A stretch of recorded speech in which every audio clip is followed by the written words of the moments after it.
Yo, what's up? This is your boy Postman, and you're tuned in to Post in the Diary Room. Welcome to Post in the Diary Room. And as you may know, every day is a good day to get a delivery from the postman. And of course, today's delivery is very, very important to me. It's because I'm reviewing a lady, and half the time I get sidetracked by these gents, and I barely review the ladies. So apologies to the ladies, but I will, pull up my socks and review the ladies a bit more. But of course, if you don't know who I'm reviewing today, I'm reviewing a project from TV personality, model, influencer, and now recent rapper. And the person in question is none other than Ney The Bae. Ney The Bae is a TV presenter because that's where I actually first came across her, or like her entire craft, right? That's where I came across her when she did the show on Channel O alongside Smash Africa, if I'm not mistaken. And the show is obviously now canned because I don't really see it a lot on Channel O. But of course, she transitioned into music, and her transition into music was one of the most surprising things for me because I did not expect that. But she then dropped the debut single called Ingwe, and that joint actually moved. People were really receptive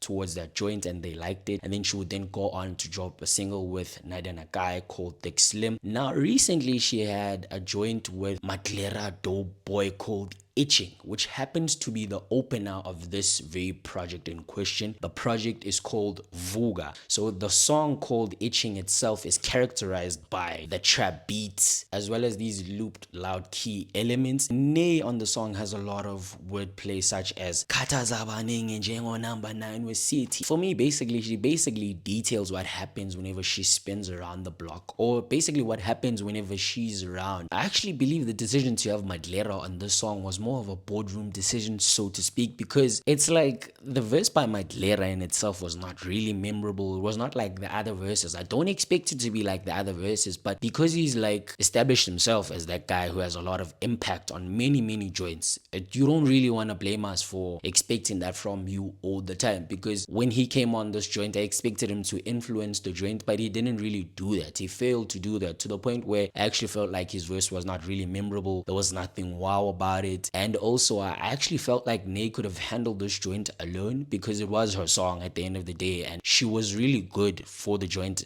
on her own. And I did feel like she was just there to do the job on her own. But I get why Madlera was featured, or why the decision to keep Madlera's verse, because generally he does bring in the numbers, and of course it will benefit the project in the long run. A shift in the project comes on when we hear a sample from what sounds like Umkiti wa Manazareta. So if you don't know what that is, it's basically like a lot of these horns and just a lot of instrumentations, raw instruments that you usually hear or normally hear when you attend maybe the Shembe church. If you know what the Shembe church is, then probably you'll understand why I felt like that was the sample out there. And I wouldn't be surprised if that is the exact sample that I'm talking about, because Ney is someone who actually prides herself in her Zulu culture and her traditions, and she embraces it half the time in her music. Hence why if you go back and listen to her debut single called Ingwe, you'll actually hear those traditional elements. She definitely ran through the beats as soon as it dropped. Besides her keeping it 110 throughout the joint, I was actually impressed by her engaging tone, her energy on the joint. She was really energetic, and she was really bright for the song. And the moment where the beat kind of took a pause was really also dope. I actually fuck with that, where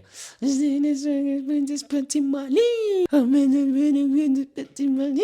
then she then took it back up. I actually felt like that was something that was really, it actually moved me the first time, and it does actually happen again throughout other songs. But this was one moment where I actually could give her credit for actually allowing that to happen on the joint, because wow, that was really, it had some sort of effect.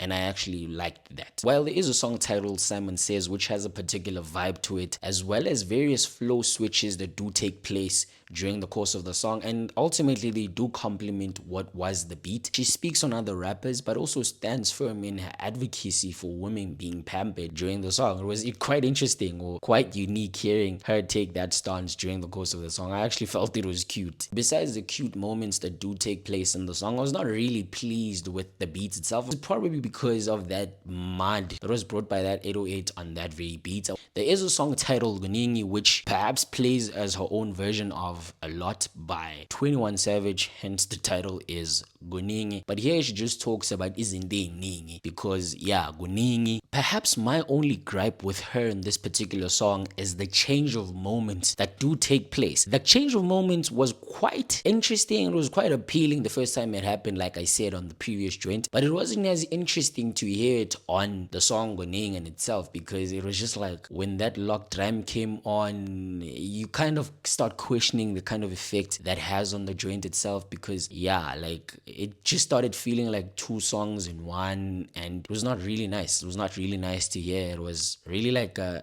drastic change in moments, which wasn't really aesthetically pleasing in as far as the joint is concerned. The joint breath has an R&B texture to it, and there is auto-tune especially that comes on when she sings. I thought the song needed a Flvme feature, because these are joints that Flvme usually shines on, and it would have made the song a lot better. I'm not saying Ney was not great on this song, but Flvme would have made it a lot better, a lot more appealing, and a lot more easy on the ear. On this song, Ney lets us in to tell us about the kind of pressures that she's currently facing, and how she feels like some Hennessy, weed, and dick will help her ease the pain. Apart from the braggadocious joint in Instagram, Roy was involved in that joint, and his verse was also very much forgettable, and I haven't had the greatest time listening to a lot of Roy features of late. Same on the Madlera tip. I felt like Roy was not really needed. Ney would have just done the job on her own, because the song sounds like hers, and the song itself sounds like more of a baddie anthem, and probably a lady feature would have been great. Like, who knows, give me some Gigi Lame, give me some Rouge. The vocal of the song Deadly has to be that Ice Spice type beat, because that beat in itself is something that stands out when you listen to the joint. And I felt like Ney was really spazzing out there. Like, she was really out there, and she was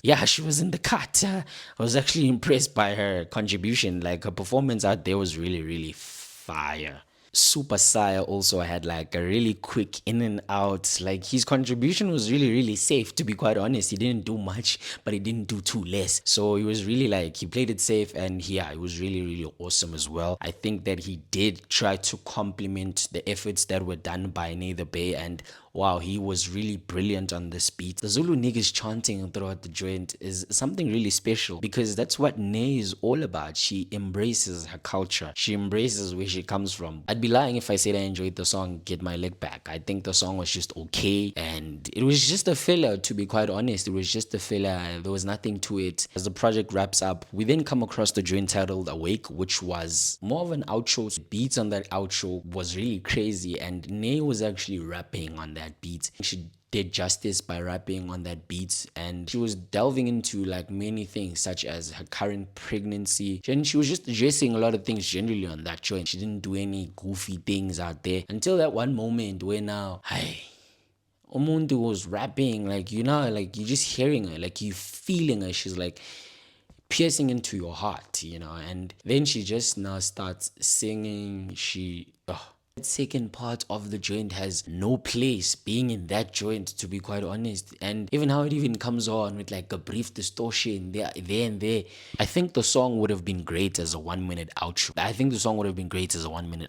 This was a decent way of introducing yourself onto the fold. To be quite honest, it was a decent debut despite the lowlights and a lot of discomforts that have already been cited in this very review. But I think essentially the project in itself is really decent. I think this project gets a 6 out of 10 from me. Ney The Bae's Vuka gets a 6 out of 10 from me. Post in the diary room, please kindly like, share, subscribe, comment, do whatever is necessary to engage with the content, and most importantly, I will see you on the next one. So I actually have a question, and this question is directed at everyone. This is a question that is for the floor, and this question is just about the female rappers in our country, because half the time when you have the likes of Nadenakai, Ney The Bae, Boy T, these other female rappers, a narrative will then spark up saying that, hey, Mang Mang wrote for this guy, Mang Mang wrote for this person, Mang Mang wrote for this person. So are you guys telling me that these women in South African hip hop are not able to pen these verses on their own?